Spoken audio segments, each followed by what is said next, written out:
Hello, everybody. Aiden here, and welcome into today's episode of Around the Slice. So, welcome to the fourth annual Around the Slice Buffalo Bills season review show. If you've been a part of these specific shows before in years past, welcome back. Thank you for this continued support as always. But if this is your first time finding one of these shows and you're a first time viewer, that's okay. I'll break it down for you real quick. So the format of today's show will be as follows. First, we're going to rank the Buffalo Bills 12 wins from 1 to 12 in terms of ranking them from most satisfying win to least satisfying win. Then I have a handful of awards to hand out across this roster with many different players. And finally, we're going to finish off with best Bills moments of the year as a fan and most frustrating Bills moments of the year as a fan. So with all that organizational preview stuff out of the way, let's get right into it. So, of course, as I just said, starting off with ranking wins from most satisfying to least satisfying, they went 12-5. So, of course, there's 12 wins. At number one, most satisfying win, to me at least, this is all my personal opinion, for the most satisfying win for the Buffalo Bills of the 2025 NFL season is right off the bat, starting fresh versus the Baltimore Ravens, week 1. Bills win by a final score of 41-40.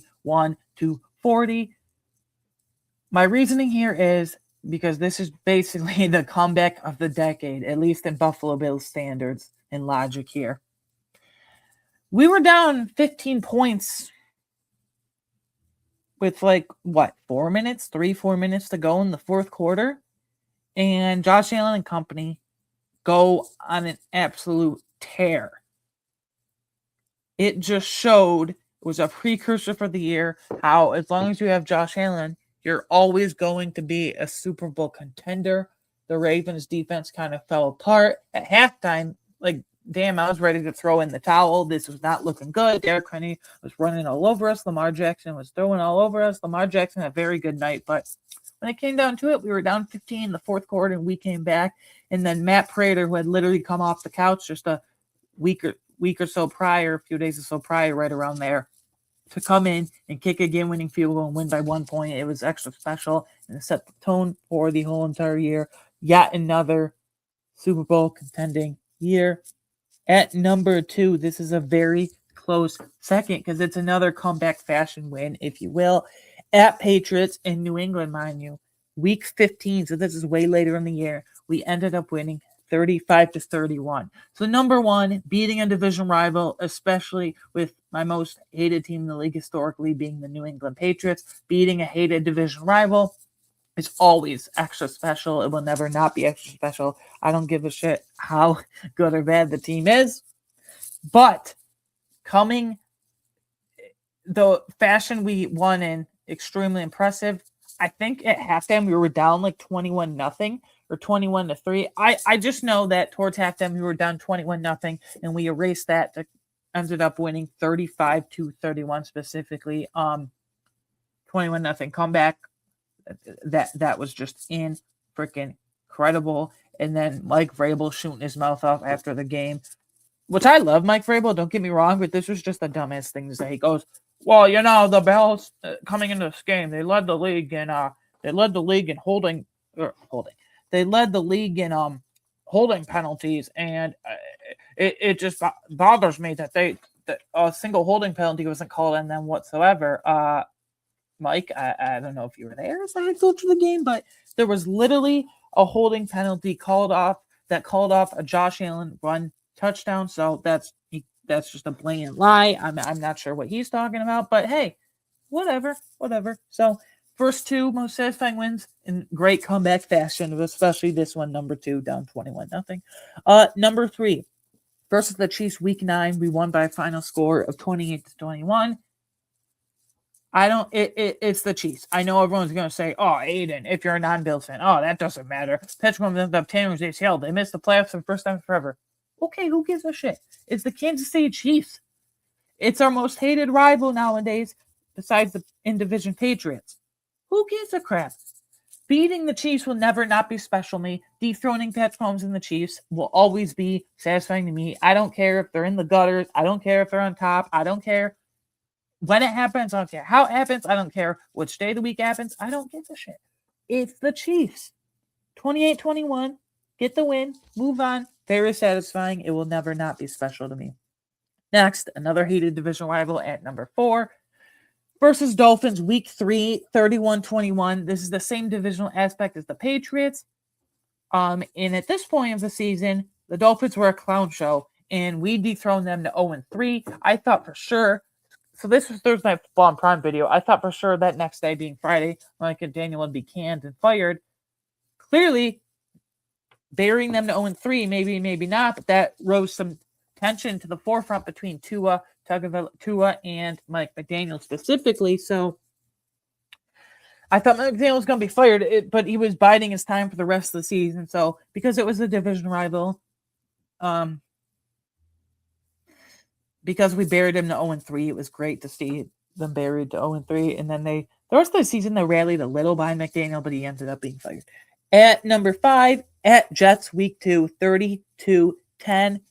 So before this year, if you recall correctly, we've kind of struggled against the Jets in past recent years, if I'm being honest. Josh Allen's really struggled against our defense. If you remember 2023, when everyone was hyped about Aaron Rodgers, Josh Allen had 4 total turnovers, 3 interceptions, and 1 fumble that opening game. And he's had a lot of turnovers against the Jets in the past, but feel like the tide is turning here, if you will, because we trounced the Jets 30-10 in this game. Same division rival thing. Having a division record, number 1 is winning a division. Now, we didn't win the division, but you always want to have a great division record to have a chance to win your division, no matter how good or bad the rivals are. And the Jets were literally the laughing stock of the NFL, dumpster fire of the NFL. This is how shit they were the entire year. Garrett Wilson, who played 6 games and hadn't played since week 6 at the time,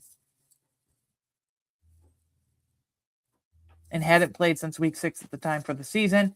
He finished with 300-something receiving yards, and that was number 1 in the Jets team. And he only played 6 games out of a possible 17. So that was really hilarious to me. They were a laughing stock and a dumpster fire of the NFL specifically. So it was good to see that going on. Number 6 versus Jets, week 18. Now, this is what necessarily proved nothing. We won 35-8. But in a meaningless week 18 game, the dominance of the Jets still continued, even more so than number 5. And a lot of players got to showcase themselves that normally would barely get any playing time at all, whether it was Mitch Trubisky looking very good as a backup QB as he enters free agency, whether it was some offensive linemen like Cedric Van-Granger and Alec Anderson and Tylen Grable getting to play, even though they hadn't in quite some time, barely at all. And then some defensive pieces like Joe Andreessen and Dorian Williams. It was really cool to see. I really like to see some guys showcase themselves that normally wouldn't get a lot of playing time. Number 7 versus the Cincinnati Bengals, week 14. You want to talk about an emotional roller coaster. Holy shit, this game had it all. It was happy, sad, lighthearted, dark at times. It was a lot.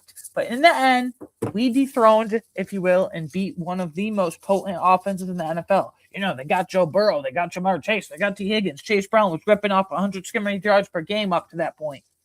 And then we dethroned them, and obviously Christian Benford's pick 6 to turn the tides, if you will, of that game. At number 8, at Steelers, week 13, we won 26-7, and honestly, we outplayed them way more than that score even showed. We won way more by than 19 points. It felt like we won by damn near 30 points. But we needed this win in the worst way possible after the whole Houston debacle. Plain and simple, we don't play well in Houston. It just doesn't work out for Josh Allen at all. But we needed it in the worst way possible after the previous week's whole Houston debacle. But we flat out bullied the Steelers on both sides of the line. O-line, D-line. It was bully mentality from front to back, from start to finish. Whole way, 60 minutes of effing shit up on our side of the ball with their side of the ball. And Cam Hayward was jawing off all game, and then after the game he said, Josh Allen punched him in the chest. Okay, buddy, let's relax. Everyone's seen the replay. He didn't do anything. So you're telling me, the play he's specifically talking about, you're telling me when Josh Allen was lunging for a first down, he was able to turn around and punch you in the stomach in midair? I'm not some physics major, but I'm pretty sure that's not how that shit works. So, sorry, Cam. Love you. potential Hall of Famer, but we're not. You can't just jaw off like that. Plus, I've been waiting for my birthday to be on a Sunday for years now because my dream is just NFL football all day, and I finally got it. This took place on my 22nd birthday, and they won in literally dominating fashion. So 22nd birthday win was so cool. Just a little personal tidbit. Number 9, at Carolina Panthers in Carolina, week 8, 40-9. This was Andy Dalton, which is weird to think back on. Pure dominance at its finest. And the Panthers got so upset. Their big nose tackle, literally and figuratively big, Ashawn Robinson, after the game, he blew a gasket. He was going after Deion Dawkins, screaming in people's faces. He had to be held back by their teammates. And you just love to see when you dominate a team so bad by 31 points that they blow gaskets like that and get so upset. It's an NFC team, but I had to put it number 9 firmly in the top 10 just because of pure dominance at its finest. Number 10 versus the Tampa Bay Buccaneers in week 11. We won 44-32, ended up being. So there's no specific exciting reason why I put this here. But basically my reasoning is the Buccaneers literally started to spiral after this game. They did not win the NFC South. The Panthers did 8-9. What a joke of a division. Buccaneers literally started to spiral after this game. Baker played really bad after this down the stretch. Emeka Buka wasn't getting as open as he is. Buck Irving was still hurt, and when he came back, he wasn't nearly as efficient. They started to spiral after this, and that was because of us, so that was cool. These last two are kind of throwaway games. At number 11, AFC game at Browns, week 16, 23-20. This game had no right to be as difficult as it was. It frickin' Shador Sanders. We couldn't cover Harold Fannin at tight end to save our life. Quinton Judkins was tearing us up before he broke his leg against us. It was a mess. But in the end, we got the win, which is all that matters, 23-20. But this game is literally the definition of a win is a win. But just no right to be as difficult as it was. And then number 12, throwaway game for sure, versus Saints week 4, 31-19. This feels like eons ago and centuries ago, if you will, because it was Spencer Rattler, and 2 is the Saints. Who cares? Moving on, forgettable game. Yeah, 31-19, but I don't really remember it, so whatever. Next, let's go over position grades. We're going to start with QB, and we're going to start with Josh Allen. And honestly, it pains me to say this, but I think Josh Allen had probably his worst year of the last 2 years at the very least. I'm going to give him a B+, the QB position being Josh Allen specifically. A B+. I think he bailed the pocket. More times than he needed to in terms of he didn't trust his reads, going through his progressions. He got sacked more than usual. Yes, a lot of that is on the offensive line, but a lot of it more than usual is because the Josh Allen's pocket presence wasn't nearly as sharp this year, it felt like. So, and he didn't have the weapons to throw to, but I've talked about that ad nauseum. So B+. Running back, A+. Ty Johnson, still awesome third down back, and pass pro, whatever else. James Cook, rushing title leader, 1,600 something yards, led the league in rushing. How could he not give in A+? Wide receiver, I'm going to give it a C because I think they had Brandon Cooks came in and really provided some nice stability at the end of the year. But if you're relying on a 33-year-old game in high leverage situations, you need to get way better at receiver. I'm going to give him a C because I think Joe Brady didn't necessarily know how to use his receivers. Like our quote-unquote best receiver, number 1 receiver, if you will, Khalil Shakir, only got 700-something receiving yards. Complete malpractice by Joe Brady using his skill set. That's why I'm kind of concerned about him now as head coach. So we'll give that a C. Tight end B. This would have been a little, maybe much higher in the A- range. Don't just stay healthy. But again, he missed 3 or 4 games like he did the previous year, unfortunately. And then Dawson Knox, he's good when he's on the field, but he needs to be on the field more, whether it's for blocking or whatever. But Jackson Hawes is an absolute ass kicker in the run blocking game at tight end, at that third tight end. And yeah, B. Offensive line. I'm going to give the offensive line a B+. I think Connor McGovern was as steady as they come. I think Spencer Brown and Cybo or Cyrus Torrance really showed out. And David Edwards was good, but not great. I think Deion Dawkins, though, took a big step down. And it's Josh Allen's blindside protector, bodyguard, if you will, at left tackle. That's why I'm giving this a B plus and not nearly as high as years past. D-line, here we go again with the stupid D-line. C minus. Whether it was Ed Oliver getting hurt, Daquan Jones really showing his age this year, Deion Walker starting off hot and then fading, Larry Ogunjobi being a complete freaking waste of a signing, TJ Sanders playing at edge when he should be playing on the interior. It was a mishmash mess. So, and Joey Bosa started out hot, but really showed his age down the stretch. C minus. Linebacker, B minus. Terrell Bernard, you can throw this year out for him. Whether he was injured, whether he was not injured, he was objectively horrible. Shaq Thompson, though, damn, he provided some nice stability for that group, if I'm being honest. Joe Andreessen and Dorian Williams in that Week 18 game versus Jets, really quality depth they showed to be. Matt Milano, as the season went on, he got little increasingly better incrementally. So I'm going to give it a B minus. I think Matt Milano was good, not great. I think Shaq Thompson was really surprisingly great. I think Williams and Andreessen showed to be quality depth, and Terrell Bernard was an objective mess and disaster. B minus. Corner, A minus. Max Hairston, when he was in there, looked really good. He looked better in run support than I thought he would be coming in as a rookie. He was injured for a handful of games, unfortunately, though. Trey White, turn back the clock to 2018-19, Trey White. That's what it looked like to me. And then Christian Benford, sure, was he slow in the first 4 or 5 games of the season, mainly, specifically, and what have you? Yeah, of course he was. But once Sean McDermott took over defensive play calling from Bobby Babich, he ramped right back up to his all-pro self. A minus for the corner. Safety, A minus as well. Once we got Taylor Rath's ass out of there and Jordan Poyer started to play next to Cole Bishop, they were awesome. I think Cole Bishop was one of the most underrated safeties as a whole in the league this year. And I think Jordan Poyer provided a great stability. He has no athleticism anymore. But the reason why the Rath-Bishop thing didn't work, because Taylor Rath and Cole Bishop are two similar skill sets, and they don't play off each other very well. So, but once Jordan Poyer came in, it increased significantly. A minus. Head coach, this is weird. This is really strange to talk about. Sean McDermott's fired now. I'm going to say what I thought of Sean McDermott personally, like before he got fired. I'm going to give it a B+. I think with the lack of talent Brandon Beane gave him on offense, the contract's completely flopping on defense, a lot of age and injuries showing on defense, I think he did a very admirable job. I'm going to give it a B+. Offensive coordinator Joe Brady, statistically, he one of the best offenses in the NFL. But down to down, game to game, getting too cute sometimes. I'm going to give it a B. Some frustrating moments.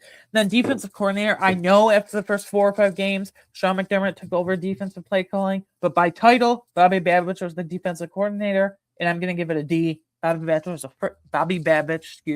freaking mess the entire year, and especially in the beginning.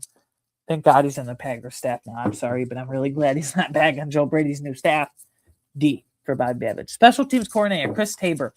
The one time in quite a while we have a blocked field goal. The one time in quite a while we have a kick return touchdown from Ray Davis on blocked field goal by Greg Rousseau. Specifically, the special teams coordinator, Chris Tabor, leaves for the same role with the Dolphins. I'm going to give him an A+. I thought he did a terrific job. Next are my awards. Offensive MVP. Surprisingly enough, for once, it's not going to Josh Allen. It's going to James Cook, led the league in rushing with 309 carries, 1,621 yards, 12 touchdowns. His one flaw is he has 6 fumbles, 3 fumbles lost.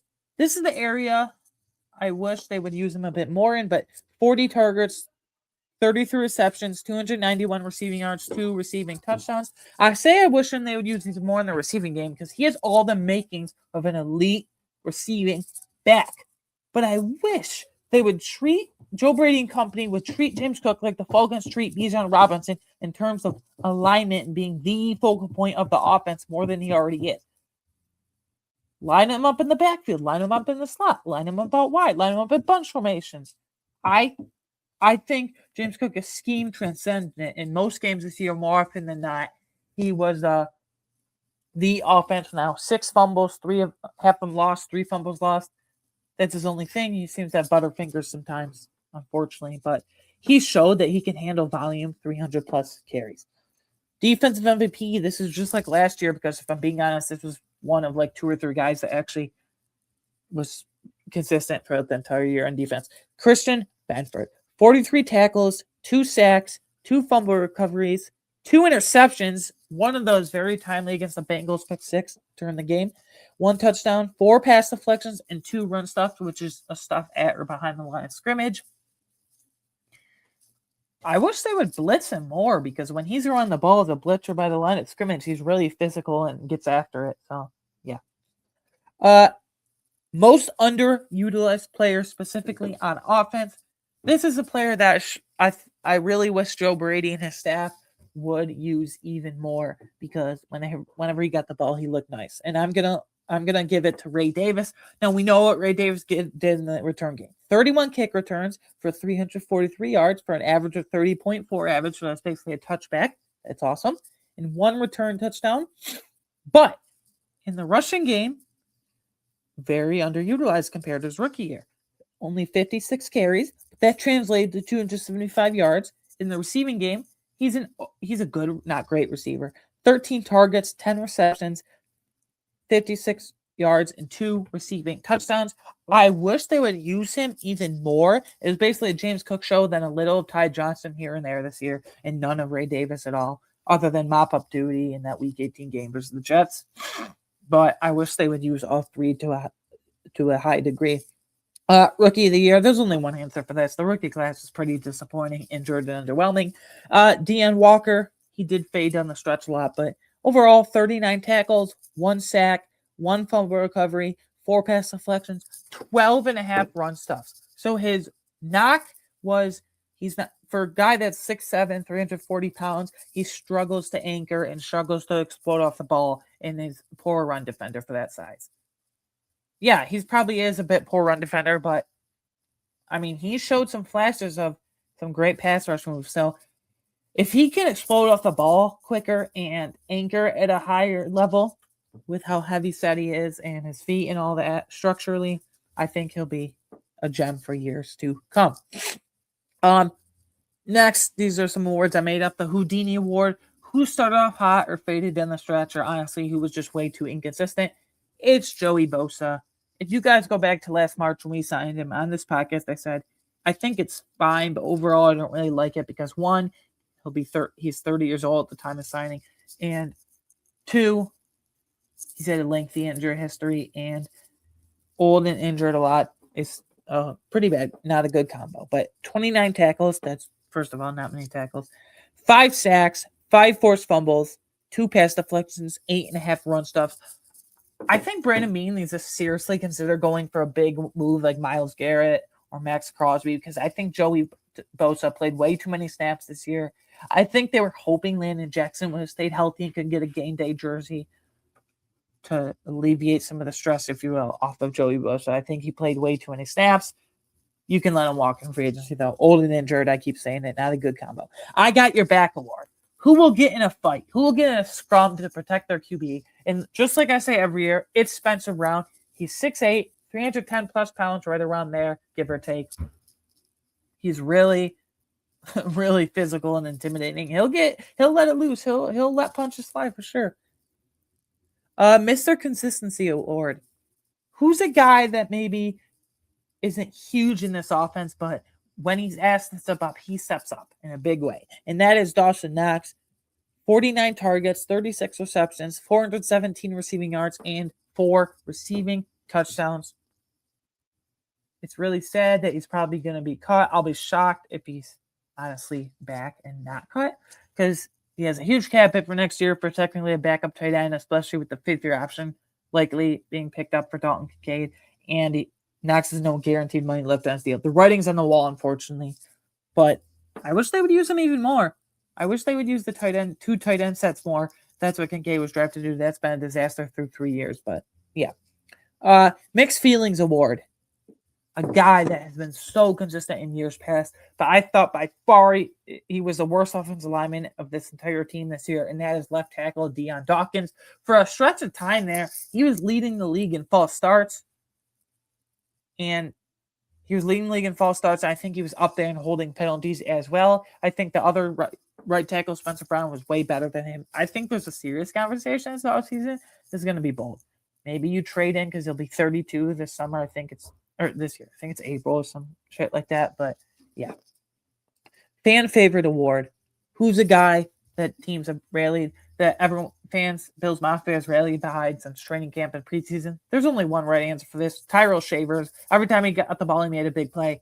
I wanted him to get the ball even more. It's really sad and unfortunate and concerning that he tore his ACL in mid-January in that wildcard game versus the Jaguars. First of all, what a freaking story. I mean, what a hell of a machine Tyler Shavers is. He played a torn ACL, a ton of snaps in the second half of that game. That's neither here nor there.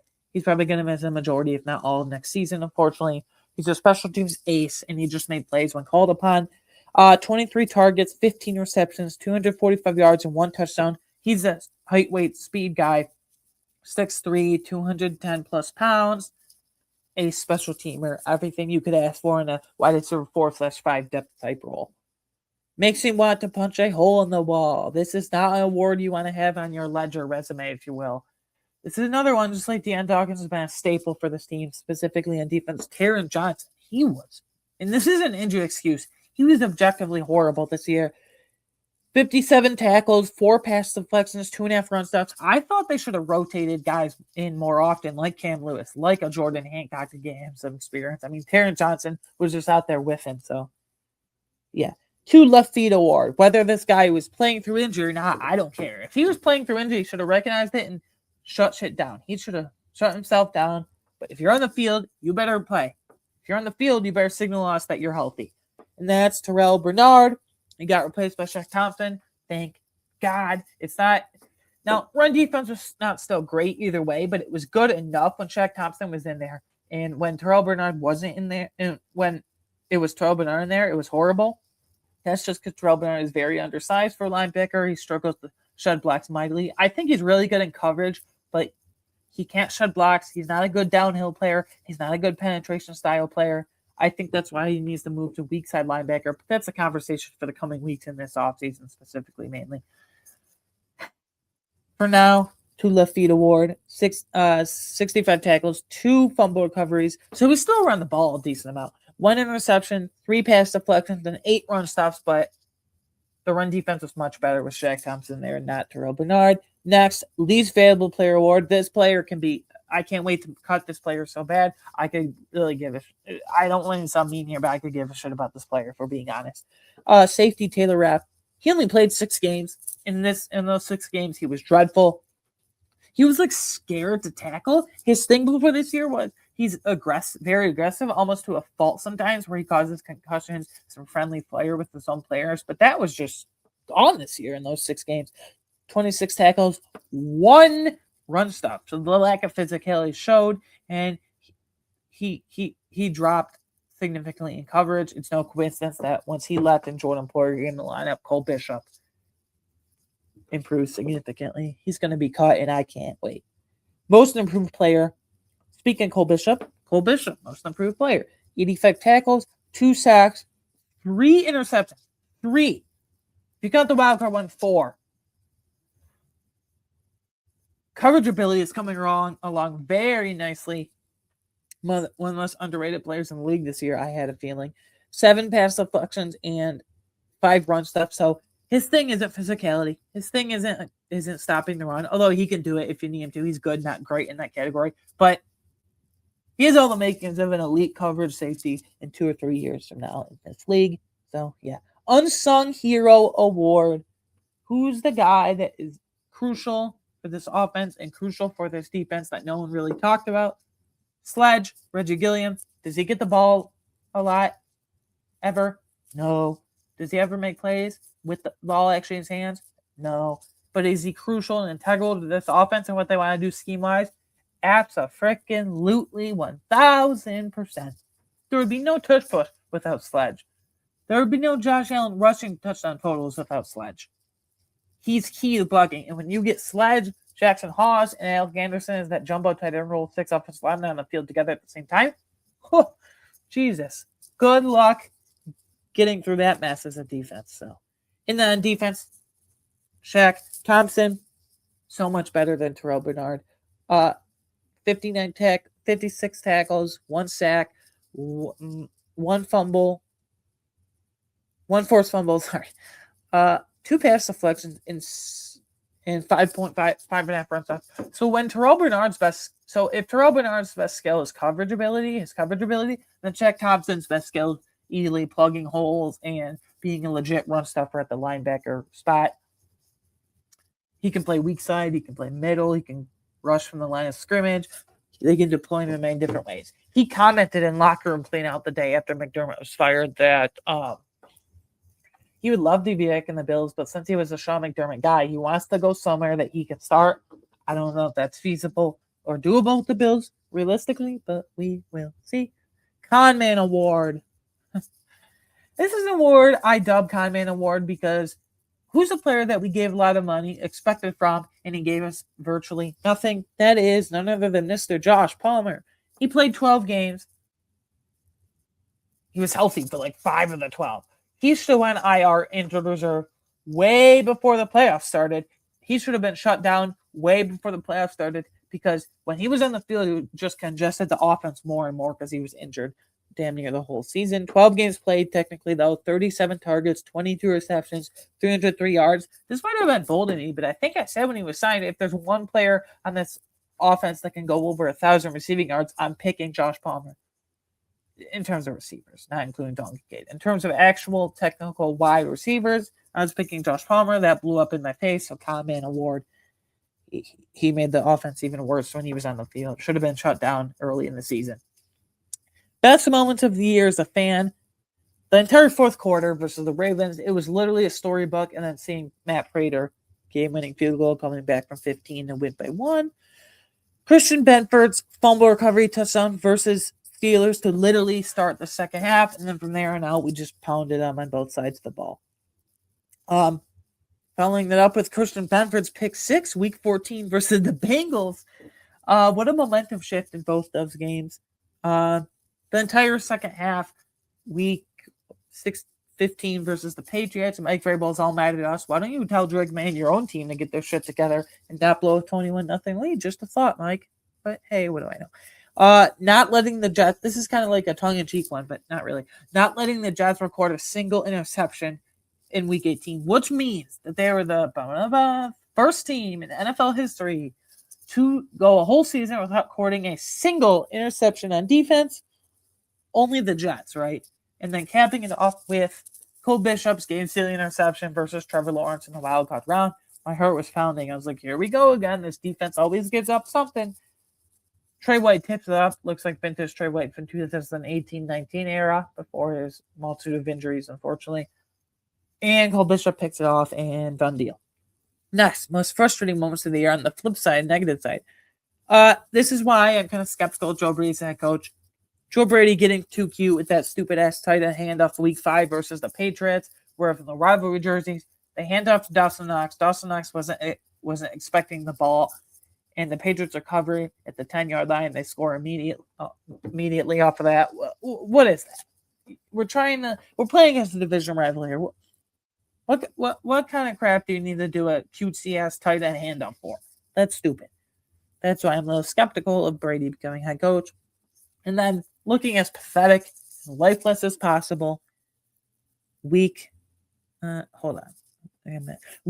versus the Miami Dolphins. If we had won that game, we probably at least would have won the division, if I'm being honest with you guys, over the Patriots by the end of the year. But we looked as pathetic and lifeless as possible. I don't know what was going on. Every time we got momentum, someone fumbled. We get a sliver of momentum, James Cook fumbles. We get a sliver of momentum, Josh Allen fumbled. Like, guys, just go down. And then this was pretty pathetic. Letting Davis Mills escape pressure multiple times week 12, getting so close and can't bring him down. It's Davis, Frick, and Mills. You can't even beat Davis Mills. And it wasn't even, well, it was close by the end, but they outplayed us significantly more than the score showed, I hate to admit. And then we know now that Josh Allen broke his foot week 16 versus the Browns. He kept saying he was fine. We all knew that was kind of bullshit the whole time. But yeah. I don't know. Seeing that really got me nervous there. And then stupid ass Michael Badgley. Oh man. Matt Prater missed 2 games against the Browns in Week 16, the Eagles Week 17. Michael Badgley came up and he stuck up the joint. He was horrible. Against the Browns in Week 16, I believe he missed a field goal and an extra point. And then Week 17, for the most frustrating moment here specifically, he missed as an extra point, and we end up losing by 1, so it absolutely cost us the game. Because if he had made the extra point, we just could have gone for the extra point at the end of the game ourselves and won the game by 1. But instead, we went for the 2-point conversion, which I liked, but failed it. Josh misses, Khalil Shakir. Because of Michael Badgley, the pressure was on. We lost by 1, so thanks a lot. And then, yet again, for the millionth time in a row, the defense collapsed. This is why I hate the narrative. Josh Allen had the ball in his hands, and he couldn't do it again in an elimination game. Like, do you hear yourself?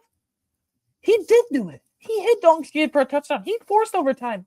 Yes, he had 4 turnovers. The team had 5 turnovers. Josh had 4 himself. But he dragged their ass to overtime. He dragged their ass to the Broncos' ass to the brink. And who failed again?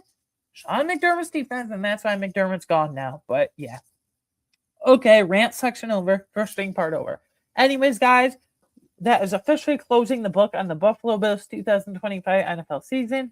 It's sad that it once again came up short, but going forward, we'll see how Joe Brady and staff, putting together a great staff so far, does things. But yeah, it's a ribbon on the season. Tie a bow on the season, sorry. We are officially in off-season mode now for this podcast from here on out going forward. Next week, kicking off the off-season with Brandon Beane and cap clear moves. How can the Buffalo Bills clear cap space to become cap compliant by the start of the new league year on March 11th, which is required? We're going to go through cuts, restructures, potential trades, outgoing contracts, all that fun stuff. Please look forward to that. Off-season is my favorite time of the year, especially when we have to detox from the Bills coming up short again. You can follow me on Twitter /X at A13. If you want my instant reaction through free agency and the draft process to any news surrounding the NFL as a whole or the Buffalo Bills, find it over there. You can watch or listen to this podcast on YouTube, Apple, Spotify, or, of course, wherever you get your favorite podcasts. Please like and subscribe. Please share this video with anyone and everyone you know. It would help out a lot. And yeah, thank you for the support as always. We're in off-season mode now. That's the 2025 season. And a lot of ups and downs. Frustrating end in the end. But yeah, thank you for the support as always. I will see you next week on the next episode. Goodbye.